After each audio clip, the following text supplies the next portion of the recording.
Quiero saludarles a todas las personas que nos están escuchando, nos están viendo. Hemos llegado ya a este cuarto tema, al tercer mensaje que Dios manda al pueblo de Israel por medio del profeta Ageo. Hemos visto grandes, maravillosas cosas que el Señor ha mandado por medio de su profeta Ageo.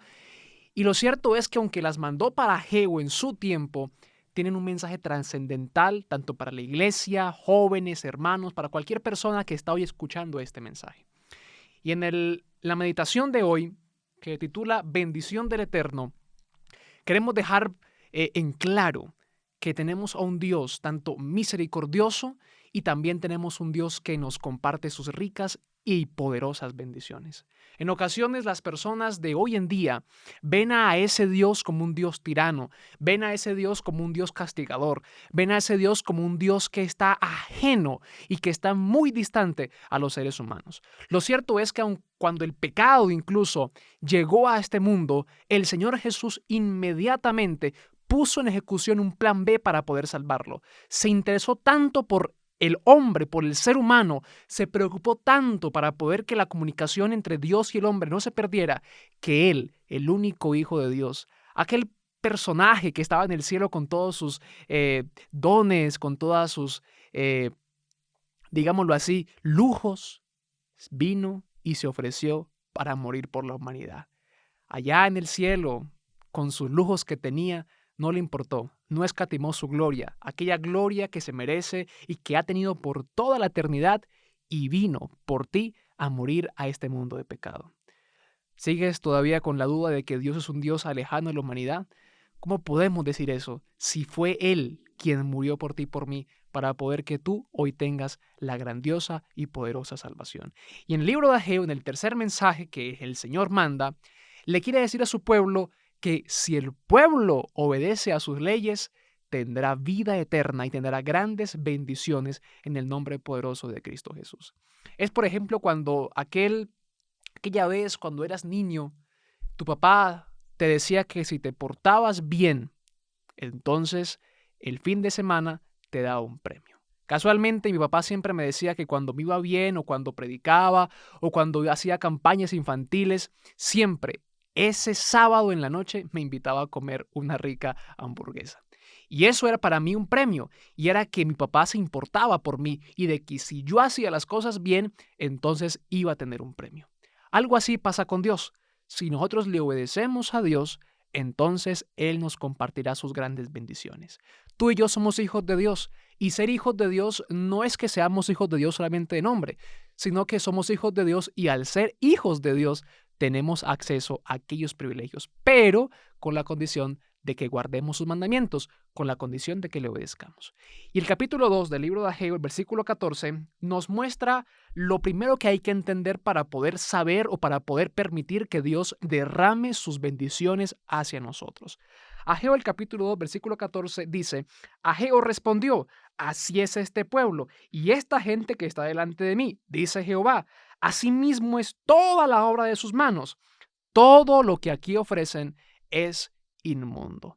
Para poder entender el concepto de las bendiciones del Señor, es importante saber que si recibimos bendiciones de parte de Él, no es por nuestros propios méritos, tampoco es porque yo me gané eso, no, al contrario, es porque la misericordia y la gracia de Dios son en abundantes. Tenemos que tener en cuenta de que somos pecadores, tener en cuenta de que lastimosamente lo que está en nosotros no es nada bueno, porque cada vez que procuramos hacer el bien, pues hacemos el mal. Esa es la lucha, la batalla que enfrentamos a diario. Y por nuestros propios méritos no somos nada. La palabra del Señor en Juan 15:5 dice: sin mí nada podéis hacer. Aunque hemos visto que el pueblo decía que podía tener el control del tiempo, y aunque hemos visto que el pueblo creía saber todo, la verdadera razón o el verdadero panorama es que realmente somos totalmente dependientes al Señor. Y reconocemos a Dios cuando a veces incluso hacemos a un lado nuestro orgullo, nuestra terquedad y permitimos que la palabra de Dios pueda penetrar en cada corazón y en cada mente. Entonces, para poder entender eso, tenemos que saber de que nuestra condición no es una condición divina o gloriosa, sino que nuestra condición es pecadora. Es por eso que Cristo vino a este mundo a vivir aquí en la tierra. Y por tanto, todo lo que toca al ser humano, entre comillas, o puede decirse que es inmundo. El ser humano es un hombre pecador, pero la palabra de Dios dice que aunque abundó o aunque estuvo el pecado presente, dice que sobreabundó la gracia. Entonces tenemos que entender en cuenta de que la gracia de Dios es infinita y es importante para poder entender de que por nosotros mismos no podemos hacer nada, pero alabado sea el nombre de Dios, que tenemos un Dios poderoso que derrama su gracia hacia cada uno de nosotros. Así es como cuando para poder que el Señor te perdone o para poder de que tú cambies, lo primero que debes hacer es reconocer tu condición actual. Y esa es nuestra condición. Y Dios nos la muestra. Dios muestra que nuestra condición es una condición pecaminosa o pecadora. Pero el Señor no se queda con eso. El Señor nos da la solución a poder mejorar, a poder cambiar, a poder tener un nuevo rumbo de vida. Y es por eso que el versículo 18 nos dice lo siguiente: meditad pues en vuestro corazón desde este día en adelante, desde el día 24 del noveno mes, desde este día, meditad pues en vuestro corazón. Hay dos cosas importantes en el versículo 18. Número uno es que la palabra meditad en vuestros corazones se repite 2 veces. Incluso en el capítulo 1 de Ageo se repite casi 3, 4 veces esta palabra. La pregunta es ¿por qué? Bueno, lo cierto es que, por ejemplo, si hoy yo quisiera enfatizar en una palabra, una frase, lo normal sería que le pusiera signos de admiración, o la pusiera en negrilla, o la pusiera en subrayado, o también quizá la pondría en mayúscula. Pero en el lenguaje hebreo, la gramática era totalmente diferente. Incluso el hebreo no tenía no tenía vocales al principio, era un texto consonántico. Y la forma en que el autor o el escritor demostraba la importancia o quería resaltar o hacer énfasis en algo era repetir esa palabra, como para que al pueblo le quedara claro. Es como cuando en nuestra casa, en nuestro trabajo, nos repiten algo diariamente, y finalmente se queda en nuestra mente. Algo así pasaba con Dios. Dios quería que este pueblo se metiera tanto en el cuento de que tenía que meditar en su corazón que tantas veces lo repitió.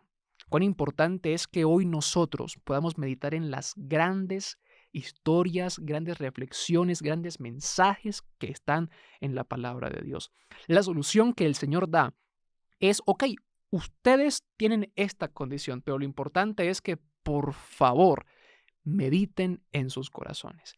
Y en ese silencio, en estas primeras horas del día, en ese culto personal, es la forma en que tú te puedes abrir al Señor y meditar en su palabra.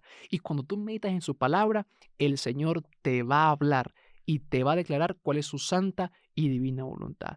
Y lo importante también de este versículo es que el profeta Ageo, inspirado, bueno, ni siquiera inspirado, recibiendo órdenes directas del Señor, dice que tenemos que meditar en nuestro corazón desde este día en adelante.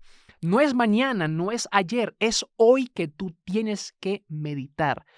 Si decimos que mañana se presentarán un montón de cosas y jamás vamos a poder cumplir con lo que el Dios nos está diciendo. Hoy es el día en que tú tienes que meditar en el nombre de Cristo Jesús.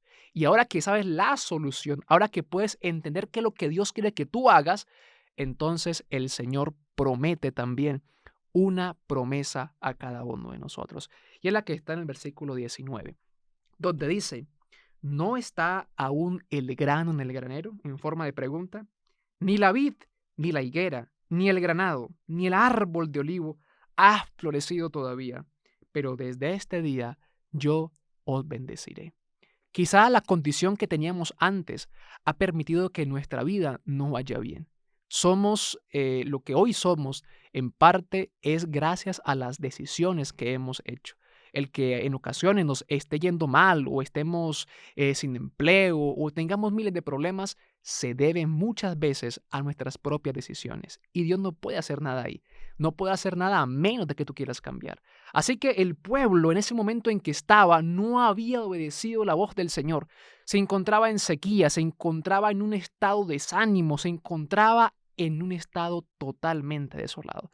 Pero les prometió el Señor que si cambiaban su forma de ser, si meditaban en Él, entonces, aunque no podían ver todavía la gloria del Señor, pronto la iban a ver, porque es palabra del Señor que Él dijo que desde este día yo también os bendeciré. A veces queremos que Dios derrame ya bendiciones, pero no queremos meditar ya en el llamado de Cristo Jesús. Así que tenemos que ser recíprocos con el Señor. Si queremos que Él nos comparta sus bendiciones ya, tenemos entonces que también entregarle nuestro corazón a Él desde este mismo día. El Señor le prometió esto, grandes bendiciones para este pueblo. Hoy, quizá le está dando una persona que en su vida haya tomado malas decisiones y que hoy es consciente de eso. Quizá hoy su vida no marcha bien, pero hoy quiere pedirle perdón al Señor. Y para ti, amigo querido, hay esperanza en el nombre de Cristo Jesús. Hay una oportunidad de vida para ti si hoy decides cambiar. Hoy dile al Señor que tú quieres cambiar, meditar en su corazón y espera. Y no te sorprendas, recibe muy contento porque el Señor te va a bendecir con muy grandes bendiciones. Pero para eso debes de cambiar tu forma de ser con el Señor. Hoy dejemos que Dios pueda actuar en nosotros, que haga el querer como el hacer por su buena voluntad y también permitamos que podamos cumplir con su voluntad y recibir sus grandes bendiciones. Que el Señor te bendiga.